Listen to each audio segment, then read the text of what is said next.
Age of Mythology is the most promising upcoming game, or at least the remake. This is actually the third Age of Mythology game we've had, having the original all the way back in 2004, 5, 6, and then the later enhanced edition in 2011. Finally, we've had Age of Mythology Retold, and after playing countless hours in the beta, I thought I'd bring to you some of my favorite new additions in this gorgeous title. Now, I think it goes without saying that the graphic overhaul is, well, not on this list, because it is beautiful. Shadows, animations, zooming in and looking at every tiny little detail is one of my most favorite things to do within Age of Mythology Retold, because the amount of effort they put into it blows my mind. The Kraken models, the Colossal models, even the heroes as well throughout the campaign, which I think we get 5 missions, about 2 hours of gameplay we're able to play.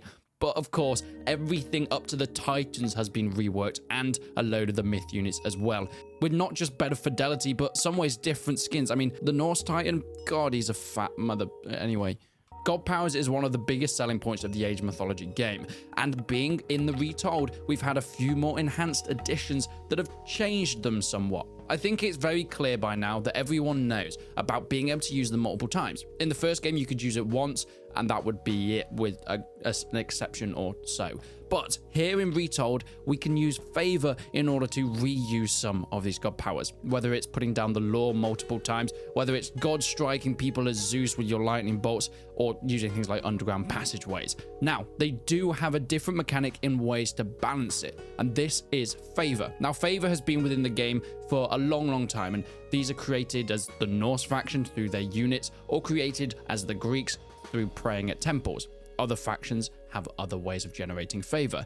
Each god power that you unlock through every age requires favor in order to use, and each time you use it, it gets more and more expensive, which is the perfect way for balancing this sort of thing. So if you want to lightning strike one Colossus, you can, but you need to make sure you are praying at the temple as fast as you possibly can at 2 times speed, because there'll be another Colossus on his way, and you're gonna want to lightning strike him again. I actually used that multiple times, and it was incredibly fun. There was also a few other changes to the god powers that aren't just in terms of using them multiple times. Things like the law, you know, that god power that you put down and it brings all the animals to it, then you can commit mass genocide with them. It's great, but once using this multiple times and through the ages, the area gets wider and wider. So the further you get through the game, whether it's through the classical ages up to the wonder age that we have now, your law power is going to be more powerful and will bring animals in further around the map. The bronze power as well, which basically gives all your units in that area stronger armor and more resistance, can be now used on myth units. So yes, a bronze Hydra is a thing, and it is as overpowered and cool looking as you might think. My god, I did spend my favor to use that multiple times, because if I'm going into battle, I don't want my 5-headed mother lizards to die. So I made sure they were protected as well as possible. Set's animals, though, I have to confirm, are still just as useless as ever. Look, I love the Egyptian factions, and in general, they've had a great overhaul with some of the monuments that have been brought in. But Set's ability with their priests to convert animals to fight on your side is one of my favorite things.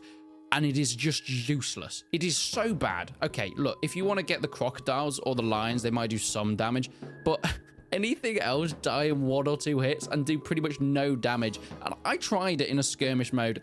Look, it's a great ability, and I love the fact that that is a feature of the Set god power, but yeah, I don't think it's actually a viable option to win a game. Next is the Wonder Age. Now, this is the first time we've actually had a new age added in to one of the Age of Empires remakes. The Wonder Age, once again, lets you build wonders to beef up some of your myth units. Throughout all your ages, the myth units get stronger and stronger, and actually they physically get bigger as well. So this is a dynamic transition that you can see on the map. The Wonder Age actually lets you rebuild Titan gates as well. I mean, I'm not sure why you'd ever lose a Titan unless you're completely incompetent. Oh, also another feature, Titans now are not blocked by the water.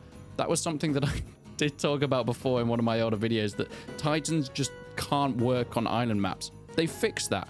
Of course, they're huge. They'll just walk through. Also, there is the path to victory like every other Age of Empires game when you build wonders. But it's a nice new age, it beefs up your units, and it gives you more of a reason to keep collecting resources and keep expanding your economy even when you're in what you thought was previously the final ages and you're ready to go and fight. Now, speaking of going and fighting, normally when I'm playing Age of Mythology or any Age of Empires game really, I just send my army in and I right click on a few units. I might micromanage and send a few guys splitting off in certain areas. Now, at least with Age of Mythology, I use the attack move. Putting it on means that your units will automatically go and find people to kill, attacking nearby units. Whilst it is still important to micromanage, it's so much more usable. Having larger armies, as this Retold lets you do, means that you're able to control them way easier. They'll go and mostly do their own thing without having to stress about micromanaging each one. Okay, if you really want to beat people and you're playing multiplayer, use counters, use spearmen against cavalry, use heroes against myth units, that sort of thing. But in general, I think it's a great addition. And as we'll get onto in a little bit, there has been a lot in terms of the ease of use. Because one of the things that Relic wanted to do when building Age of Mythology Retold is to bring in new players and not just satisfy the old ones. Whilst I think it's fair to say that they've done that, the new players are really important for growing this. And making it more accessible to a new audience is very important. But it still leaves some of the hardcore stuff for the old audience, and all of this stuff is optional as well in terms of attack moves, micromanaging soldiers, so on and so forth. But how have they approached the balance? Because that is so important in a title like this, because essentially Age of Empires games are a big rock, paper, scissors map. Everything has their own counters, and balancing them in order to use them is so imperative to actually making it an enjoyable experience. Myth units before, I mean, things like trolls in the last game, you know, the ugly guys that threw rocks at people, useless. They pretty much didn't do anything. No damage. They had a little bit of health, but that was about it. They were severely underpowered. In this, they seem to be more powerful and get more balanced. And like I said earlier, as you go through each of the ages and you upgrade, getting different god powers, all your myth units will get more powerful and be buffed. My favorite to use is still like the Nidhogg. I love this dragon. Being able to recreate the train attack from Game of Thrones, seeing the scorched enemies. I mean, he does like strafing attacks that are so goddamn cool. I love him. I love the Hydras. I can't remember the name of them. It begins with S, you know, the Hydras that go in water. Yeah, they're pretty cool as well. Now, let's go back to some of the ease of use additions that Age of Mythology has added in. And this is villager settings and presets. You can see in the top corner, you're able to set it go through different ages. Age 1, Age 2, Age 3, so on and so forth. And it will prioritize your villagers for different resources. In Age 1, of course, you need more food. So that's what they'll automatically gather. Less gold, less wood. And as you get through, you're going to want to gain more soldiers and more myth units. So getting more gold is needed. So you can set them to the preset and the villagers will go and collect more gold. You also have the option to customize these presets and they'll save so you can use them later. Maybe you just want to be the gold gathering guy. You can do that. And it's a really great addition for not having to worry too much about micromanaging the economy. And I found not using it in the early game is ideal, but when you get to later game where you've got your big armies and you're going to attack, just setting it on to gather more wood and food is so much more useful. So I don't have to keep micromanaging people when they run through a bit of gold or they finish chopping down a tree. They'll do it themselves so I can focus on the important things like slaughtering the innocent villagers of the enemy. Another automation thing that's been added in is automatic queuing. If you find a new settlement plot, you build a town center, it will automatically queue villagers to be made, and you can auto queue things that are for your economy like fishing ships and of course these villagers.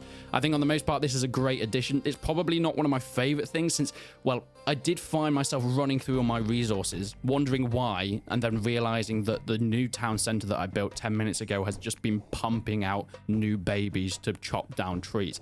So make sure you pay attention to that. And once again, like most of this stuff, it can be turned off. So if you don't like it, you can do just that. But my favorite thing in general is the effort that's been put into to try and combine god powers, myth units, titans, and of course just regular villagers and soldiers. That has not been done before in pretty much any game, and being able to do it in a remake that looks as high quality as this, as high effort as this, is something else. And I think Relic have done something fantastic. Now, of course, the beta is over now. You actually can't play it, but it is being released on the 4th of September, so there is time for some things to change. There are a few issues. Pathfinding is still a bit hectic, and if we ignore the watermark, some of the campaign missions still feel a little bit samey. I only got to play 5 of them, but I have completed the rest of the campaign on the original Age of Mythology, and I don't necessarily think they've changed it all that much. New factions on their way as well, and of course extra additions to some of the god powers. Everything in terms of balancing is on point. I've not had any issues, at least the time I've been playing, although I have just been playing the campaign and against AI, so that is still up to question. But there will be, coming at this weekend, some multiplayer stress tests, so I'll make sure I give you some feedback on, well, how that goes. Age of Mythology Retold is one of the best remakes that I have ever seen. It adds in so much good and takes away some of the bad that was in the previous game. Not to mention, it just looks so goddamn beautiful.